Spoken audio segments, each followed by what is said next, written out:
Hey there guys, what's up? It's Autobot Mike 18 here with another movie review. Guys, I'm going to be doing a review for a film that came out about 2 weeks ago. It's a little bit old, sorry for the lateness of this review, but I just couldn't get it up to go see this movie when it came out for some reason. Anyway, with that said guys, in this video I am going to be reviewing the third film in this franchise, the third horror film in this franchise, and that is Insidious Chapter 3. That's right guys, I watched Insidious Chapter 3 finally. I know it came out first week of June. We're now into like the third week of June. But I didn't get a chance to see it when it came out, and then I had wanted to see it on a bargain Tuesday because I just didn't feel like paying a whole lot of money for this movie because I was a little bit skeptical of it going into the film, of course. But yeah, that's how I felt about this movie going in. And it's sort of like a prequel sequel to these first two Insidious movies in the franchise, because it's the third one. And taking over the reins of the franchise in the director's chair is Leigh Whannell, who is actually a very close friend to James Wan, the man who was responsible for the first two Insidious movies, as well as The Conjuring, and most recently Furious 7. So James Wan stepped away to go and work on Furious 7. Leigh Whannell decided to take over the franchise. And a part of me, when I heard that Leigh Whannell was directing, even though this is his directorial debut, a part of me said, you know what? I have a bit of faith in this movie because Leigh Whannell has worked with James Wan on the first two movies. They are very good friends and good collaborators. I think Leigh Whannell even co-wrote the script for the first two movies. And Leigh Whannell himself has starred in these movies as one of the characters. So, a part of me was like, yeah, I'll check it out. Another part of me was skeptical. I don't really remember the second Insidious. I think I gave it a favorable review, but I just don't remember it for some crazy reason. But now we have Chapter 3, and getting into the plot of this film, guys, Insidious Chapter 3 is in fact a prequel to the events of the first two Insidious movies. It takes place about a couple years before the actual Lambert haunting, and our main female character in this movie, she's a teenage girl. I already forget her name. I saw this movie 2 days ago. She's played by Stefanie Scott. She goes to visit expert psychic Elise, played by Lin Shaye, again reprising her role, because if we all saw the first Insidious movie, we know what happened to her in that movie. But obviously, since this is a prequel, she is back for this film, and our main teenage girl, played by Stefanie Scott, she wants to contact her dead mother in some way, so she visits Elise the psychic. And then after a terrible car accident, she's left bedridden with both of her legs broken. Did anyone think of Rear Window as they saw that happen? When they saw her in the wheelchair with both the casts on, I immediately thought of Rear Window. She pulled an L.B. Jeffries, that's all I'm going to say. But yes, so she's bedridden, she's stuck in her house. And because she tried to contact her dead mother, she let some sort of entity in, and there's this ruthless entity that is haunting her and, of course, doing usual entity shenanigans. And it's up to Elise and those two nerdy guys from the first two movies, Specs and Tucker, to save this teenage girl as she's being haunted by this entity. And that, my friends, is basically the plot synopsis of Insidious Chapter 3. Now, if you excuse me for a second, the fact that I can't remember, I believe I wrote this, no, I did not write the girl's name down. I guess that's how forgettable it is. But anyway, I thought I did. Insidious Chapter 3, again, I was skeptical going into the film, and I don't know if any of you know this, but I am actually a very, very big fan of the first Insidious movie. I do not own the second one because I don't even remember that movie, to be completely honest.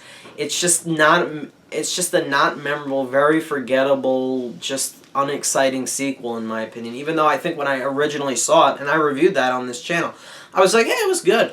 But I just don't remember a thing from that movie. This movie is much more memorable, it's much more creepy, and I did not watch this when this movie originally came out. I watched it like at home, kind of in the dark with my headphones on, and I'll still never forget half of the scenes in this movie and how much they creep me out. I literally jumped about 3 or 4 times in this movie because I thought the scares were legitimate. There weren't even jump scares in this one, and that's why the first Insidious really worked for me. James Wan, in my opinion, knew what he was doing behind the camera in the first Insidious movie, and he knew how to utilize music and shot length in order to successfully build tension, and that, my friends, is why the first Insidious worked so well as a really solid horror flick. Insidious Chapter 3, on the other hand, while it has its moments, most of which are either predictable or spoiled in the trailers, I just felt that the movie didn't quite work in the department of scares. And that ultimately is why I was not a big fan of Insidious Chapter 3 as I would have loved to have been. Because obviously I would have wanted this film to be better than the second one. And while it might be, because I can't remember that movie at all, I guess it was just that bland and unappealing. I'm not sure which one is better. Obviously, this film is nowhere near, does not even touch upon the grace of the first Insidious film. Doesn't even compare, really, in my opinion. One thing that Insidious Chapter 3 did that was very unexpected, I didn't see coming, and I think is great if it was a drama. The one thing that this movie did was successfully...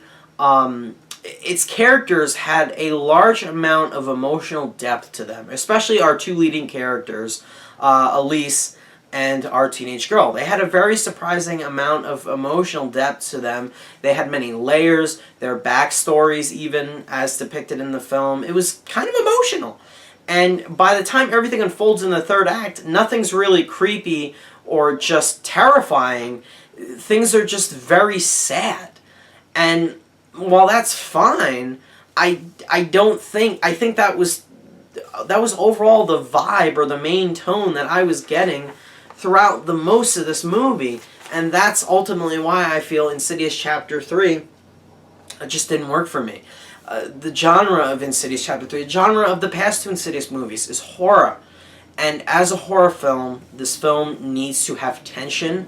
It needs to have some creepy moments. I'm not saying it's got to all out scare me. That would be nice, but I haven't seen a movie that's done that in I don't know how long. But it needs to have some of that, or most of it, because that is the genre. And if you look at this film and its genre, you are going to say to yourself, it did not succeed on that right. And that's why Insidious Chapter 3 just didn't really work for me. It works more as an emotional drama with a lot of layers to it, especially with a lot of layers to the characters and in regards to what they're feeling, the dilemmas they're going through. And the script, in that sense, worked pretty damn well.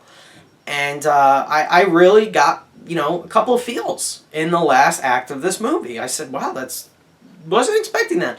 But I shouldn't have gotten that because this is a horror film. This is not some, dramatic film or, with, actors who are leading towards the Oscar, But I guess that's what the movie sort of felt like as I was watching it and as more and more of it unfolded. And I don't know, that's just how I felt about Insidious Chapter 3. Now, I know a lot of you are going to be wondering if you do want to see this movie, do you need to see the first 2 films in order to enjoy this one? And I really think you don't. There's like 2 or 3 references, a couple of references to the first 2 movies throughout this movie, but I don't even remember the second film, so if there were any references to the second film in this movie, they completely flew over my head because I just don't remember that movie. But I don't think you really need to see the first 2 movies if you are dying to watch this one, because it's a prequel, and you probably could watch these movies in chronological order, which would put Insidious Chapter 2, the first 10 minutes of that movie first, then this movie, then Insidious Chapter 2. But if you want to have a better understanding of some of the characters in this movie who have been in the previous Insidious films, then I would recommend you watch those movies first. But if you don't care about that, and it's not a necessity to watch those movies first, then you could go into this movie completely blind, not knowing a thing about this franchise. I don't think it would matter all that much. But I would not start off with this movie. I would start off with this movie. Me personally, that's what I feel you should do. Now, I know it seems like I'm bashing on this movie, and I'm really not, because there are some good things that really worked for me in this film. Namely, the way the film was shot, the way the film was directed, and the performances that were in the movie. And I'm going to get into those pros right now before I continue on with the few problems I had with the movie. And getting into the performances, I thought that our two lead actors, Stefanie Scott, who I've never heard of or seen before in a movie, and our other lead actor, who we've seen before and have come to, really love and appreciate in this series, Lin Shaye, did an incredible job in this movie. Lin Shaye is amazing, okay? I love how she is so dedicated to this series. She has been in every single film, even though she really had no place whatsoever in the second movie. She does have a place in this movie, however, she feels relevant, and I love what they did with her character personally. She was very conflicted. She didn't know whether or not she should help this girl. I love the route they brought her character down. It paid off for me. It worked for me. I enjoyed it. And she delivers two really good badass lines in the third act of the movie. And she herself is just the expert psychic that you'd want in a situation like this. She's so awesome. Lin Shaye is great in this movie, and I'm glad that she actually, feels, responsible or feels committed to this franchise. Stefanie Scott also did a very good job in this movie. First time I've seen her in a film, and I thought she did pretty well. She brought out fear, even though I didn't feel the movie was terrifying. It felt like she was actually a person who was under fear in this movie as events were unfolding, and I really bought into that. The only actor, and I'll get into this when I get into my problems I had with the film, who did not work for me was the guy who played the father, Dermot Mulroney. Never heard of him before. There was one moment early on in the film, it's like a breakfast scene, and he just was not good, and I was like, don't tell me his whole performance is going to be like that. And he was better later on in the film and throughout other scenes, but he just felt very, very weak compared to the other two actors who were in this movie, who I legitimately bought into. I bought into their characters a lot more. I cared for them a lot more. The father, no. And getting into the directing, Leigh Whannell, I'm not going to bash him for his directorial debut because the shots look great in this movie. They're well composed. The camera movement is very, very well done. There are a lot of intricate push-ins, and there's a couple pans here there that just worked really well for me. The way that every shot is composed really worked, and I bought into all that as I was watching this movie. But, it's just the writing is where things fell a little flat. I thought the film looked very good, and it was shot very, very nicely. The push-ins and everything really, really worked for me. The pans, and I bought into all that. And I thought Leigh Whannell did a very, very good job behind the camera. There were a couple of shots that I think he could have very appropriately built the tension for, and I think he kind of missed a mark with. But other than that, I really applaud his efforts in this movie. I think he did a very good job. There are a couple of great references to the first movie. I love the ending of the movie. I love it. I thought it was really good. Perfect throwback to the first movie, of course. It was great. I loved it. I thought that worked. I thought, the movie had some nice production values. And overall, although the script just didn't work as a horror film, it worked really strongly as an emotional drama in some aspects that really just brought the feels, in my opinion. I really felt for these characters. I thought they were solidly developed throughout the movie.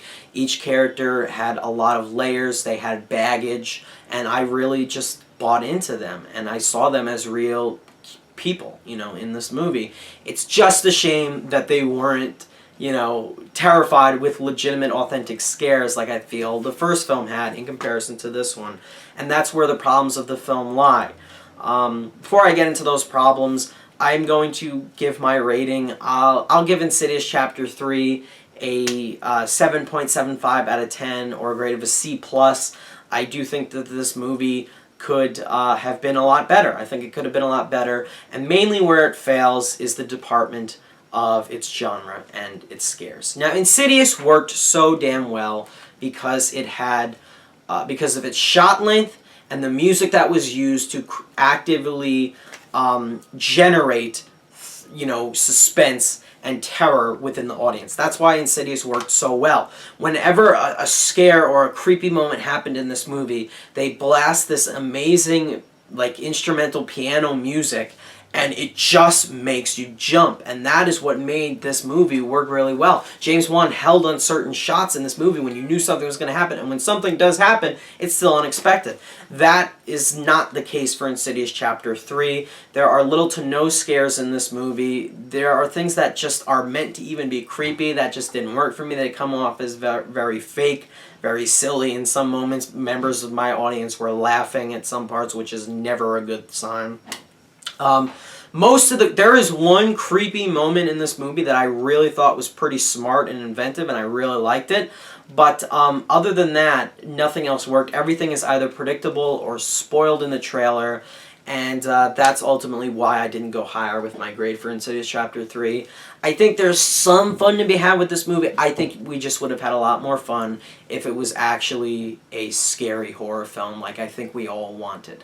But it had a great ending. It had a couple great moments. I just wish they were creepy or scary. And that's why I gave Insidious Chapter 3 a 7.75 out of 10. That's how I feel about the movie, guys. It could have been better. But it was a solid effort. Probably better than the very forgettable second movie, which is easily James Wan's least best movie. Even though he's had so many good horror films. But anyway, guys, overall, what do you think of Insidious Chapter 3 if you've seen it? What do you think of the franchise as a whole? Are you a big fan of the Insidious movies, or are you not? So thanks a lot for watching, guys, and I will see you in my next video. Bye, guys.